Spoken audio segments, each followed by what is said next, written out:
O tema da minha intervenção consiste nas perspectivas e expectativas do julgamento da ação direta número 3952, que, como os senhores sabem, foi protocolada em 10 de setembro de 2007 pelo Partido Trabalhista Cristão, PTC, postulando pela decretação da inconstitucionalidade de alguns dispositivos do Decreto-Lei 1593/77. E eu peço licença para ir no ponto que interessa nessa intervenção. Preceitua o artigo 2º. O registro especial poderá ser cancelado a qualquer tempo pela autoridade concedente, se, após a sua concessão, ocorrer um dos seguintes fatos. Inciso 2º. Não cumprimento de obrigação tributária principal ou acessória relativa a tributo ou contribuição administrado pela Secretaria da Receita Federal. E, indo para o parágrafo 5º, do ato que cancelar o registro especial, caberá recurso ao secretário da Receita Federal, sem efeito suspensivo, dentro de 30 dias, contados da data de sua publicação, sendo definitiva a decisão na esfera administrativa. O partido requerente invoca a jurisprudência do STF que proíbe a utilização das chamadas sanções políticas. Com efeito, se analisarmos essa questão apenas através do prisma do direito tributário, não há a menor dúvida que estamos diante das intituladas sanções políticas. Ou seja, senhoras e senhores, se olhar apenas e tão somente a questão tributária em si, não temos a menor dúvida em dizer que as súmulas 70, 323 e 547 deveriam ser aplicadas nessa controvérsia e a aludida ação deveria ter o seu pedido julgado procedente. É que, como os senhores sabem, à luz da remansosa jurisprudência do Supremo Tribunal Federal, são inválidos os instrumentos normativos indiretos que tenham como finalidade obrigar o contribuinte ao pagamento dos tributos ou ao cumprimento das obrigações fiscais acessórias. Todavia, se olharmos essa questão, além do direito tributário, se apreciarmos essa controvérsia à luz do direito como um todo, na linha do magistério de Eros Roberto Grau, veremos que os preceitos normativos impugnados podem ser considerados válidos. Cuide-se que, na qualidade de procurador da Fazenda, confesso-lhe peça em defesa da validade desses preceitos. Daí porque, provavelmente, eu tenha recebido o convite para vir até este evento.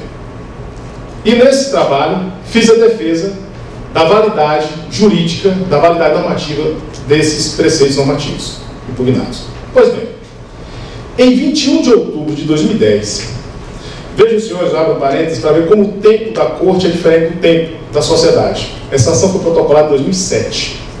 Já estamos em 2013. Mas vamos lá. Em 21 de outubro de 2010, o relator ministro Joaquim Barbosa votou pela interpretação conforme, de modo que a cassação do registro especial fosse considerada constitucional, se, disse Sua Excelência, simultaneamente estiverem presentes os seguintes requisitos condicionais, disse o ministro Joaquim Barbosa em seu voto, na sua decisão. Se observar o vulto dos créditos tributários devidos, se respeitar o devido processo legal de controle de validade da restrição, se respeitar o devido processo legal de controle de validade dos créditos tributários. O relator chegou a essas conclusões após analisar a questão além do direito tributário. E, senhoras e senhores, reitero, se ficarmos atados apenas aos aspectos estritamente fiscais, não tenho a menor dúvida em dizer que incidiriam as súmulas 70, 323 e 547, e essa ação direta deveria ter o seu pedido julgado procedente. Continuo. Após o voto do relator, houve um rápido debate entre ele, ministro Joaquim Barbosa, e os ministros Carmen Lúcia, Celso de Mello, Marco Aurélio, Ellen Grace e César Peluso, acerca dessa decisão. Não se chegou a um consenso, e a ministra Carmen Lúcia pediu vista dos autos para melhor exame. Nada obstante, tenha ela, a ministra Carmen Lúcia, se manifestado antes de pedir vista dos autos, no sentido de que julgaria improcedente o pedido da ação. Ela disse que julgaria improcedente, mas, tendo em vista as discussões, ela resolveu pedir vistas. Atenha-se, senhoras e senhores, que o início da apreciação dessa ADI 3952 foi anterior à finalização do julgamento do recurso extraordinário 550-769, que também tinha como pano de fundo o aludido Decreto-Lei 1593. Mas nesse RE 550-769 estava em apreciação a situação particular de uma empresa que era inadimplente pouco mais e que, com essa inadimplência, estava obtendo a vantagem competitiva em relação às empresas adimplentes. Em 22 de maio de 2013, do corrente ano, o tribunal, por maioria, vencidos os ministros Gilmar Mendes, Marco Aurélio e Celso de Mello, e estando ausente a ministra Carmen Lúcia, desproveu esse RE da empresa. O ministro Luiz Alberto Barroso, como todos sabemos, ainda não estava presente, não participou desse julgamento. Se levarmos em consideração o resultado desse RE 550-769, da atual composição, provavelmente votarão pela procedência da ADI os ministros Celso, Marco Aurélio e Gilmar. É que esses três ministros partilham do entendimento segundo o qual o impugnado Decreto-Lei 1593 se trata de um verdadeiro um casse normativo que merece o voto de uma sanção política. Tenha-se, no entanto, que a ministra Carmen Lúcia participou do julgamento da ação cautelar número 1657, que serviu de preparação para o citado RE, e se manifestou naquela oportunidade contrariamente ao postulado pelas empresas tabagistas. Insisto, senhoras e senhores, e reitero, se olharmos apenas através do prisma tributário, enxergaremos uma flagrante sanção política.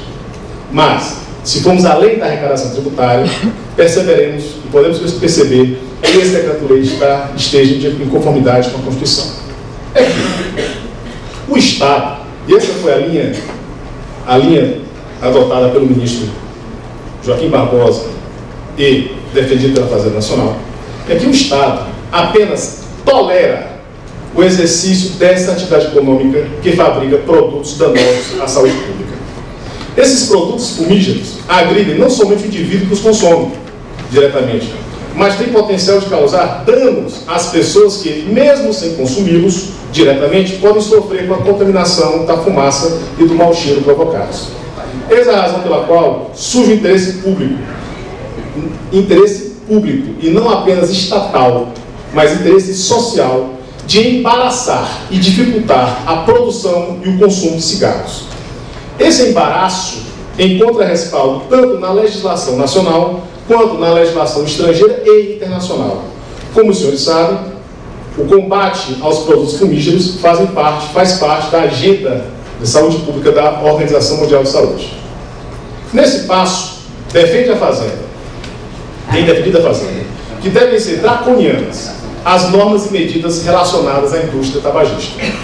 Todavia, é bem verdade, essa severidade não significa e nem pode significar despótica arbitrariedade estatal, como alega o partido requerente. Essas restrições devem ser justas, ou seja, devem ser razoáveis e proporcionais, quer dizer, compatíveis, adequadas, necessárias e aceitáveis. Devem ser ações e medidas normativas que traduzam os ônus e deveres da indústria tabagista no exercício dos seus direitos constitucionalmente assegurados. Com a devida vênia, será e é e deve ser, através do prisma dos ônus e deveres, que essa controvérsia deve ser examinada. O enfoque pretendido pelo partido requerente, com devido respeito, não é o mais adequado. É que, nesse caso, os direitos fundamentais da indústria tabagista estão em necessária vinculação ao cumprimento de seus deveres fundamentais. Primeiro, há de cumprir os deveres, para daí poder usufruir os seus direitos, no caso específico. Entende a Fazenda que só com o cumprimento de todas as suas obrigações legais fiscais, sanitárias, trabalhistas, ambientais, é que a indústria tabagista poderá exercer o seu direito de produzir e de vender cigarros. Conquanto esteja em controvérsia o regime especial do IPI, a presente análise deve ser feita a partir do direito econômico e da extrafiscalidade tributária. A legislação combatida tem como finalidade regular a atividade econômica de produzir cigarros, garantindo que, mediante concorrência predatória e preços convidativos, não haja o predomínio entre as indústrias. Nesse específico caso, a liberdade concorrencial deve prevalecer sobre a livre iniciativa, em homenagem à função social da propriedade, evitando-se o abuso do poder econômico que se dá, no presente caso, com o não cumprimento de suas obrigações fiscais. Além da proteção à liberdade de concorrência, reitera-se que o principal objetivo da forte carga tributária sobre o cigarro consiste em desestimular o seu consumo, haja vista os malefícios para a saúde pública provocados pelo seu uso. Decorre, portanto, dessa verdade elementar a consequência de que todas as normas e medidas jurídicas para controlar com rigor e austeridade a produção de cigarros são constitucionalmente válidas, politicamente legítimas, moralmente aceitáveis e socialmente desejáveis. Forte nesse ponto de partida inquestionável, no sentido de que se deve apreciar o problema através dos ônus e deveres para depois se alcançar os direitos, podemos entender que o Decreto-Lei 1593 seja juridicamente válido. Pois bem, indaga-se: tem o poder público o direito de cancelar o registro especial de pessoa jurídica que tem como objeto social a produção ou comercialização de produtos fumígeros pelo descumprimento das obrigações fiscais? A autoridade competente pode ser e poderia ser o secretário da Receita? Com a vênia das visões, respeitáveis visões contrárias, as respostas ao nosso sentido são positivas. Senhoras e senhores, aqui não se está utilizando o poder de tributar para destruir, mas para desestimular o consumo de produtos nocivos e, paradoxalmente, para permitir a concorrência e a competitividade. Paradoxalmente, por quê? Porque, do ponto de vista de uma moralidade romântica, na qual o poder público deve fazer o que é certo e desejável, a produção, a venda e o consumo de cigarros deveriam ser proibidos. Mas o poder público, não raras vezes, deve agir com esteio no pragmatismo realista, ou seja, faz o que é possível e conveniente. Eis a razão para não proibir, mas apenas para tolerar o cigarro. Essa tolerância se dá, nada obstante, criando uma série de embaraços a essa atividade econômica danosa à saúde pública. E aí surgem outras indagações. Pode o Estado, via instrumentos tributários, criar embaraços para o desenvolvimento de atividades econômicas ou para a produção de bens ou de serviços que sejam danosos à saúde ou à integridade das pessoas? A nossa resposta é sim. A Constituição veda, como sanções políticas, o uso da estrutura tributária para desestimular atividades lícitas, mas danosas à sociedade? A nossa resposta é não. Não se trata aqui, senhoras e senhores, do Estado babá, do non-state, que não reconhece a autonomia e a responsabilidade dos indivíduos, mas de um Estado responsável pelo bem comum de todos e de cada um. No Estado babá haveria proibição, no Estado democrático há tolerância. Finalizo. Volto para a DI 3952. O resultado dessa ação direta dependerá, como isso vai acontecer, das premissas que serão adotadas. Se partirem os ministros da premissa de que a questão é eminentemente tributária, na linha do que é entendido pelos ministros Celso de Mello, Marco Aurélio e Gilmar Mendes, o tribunal aplicará as mencionadas súmulas que vedam as sanções políticas. Mas, se acaso os ministros partirem da premissa de que a questão não seja diretamente fiscal, mas de saúde pública, talvez aí prevaleça o voto do ministro Joaquim Barbosa. Aguardemos. Muito obrigado pela generosa atenção.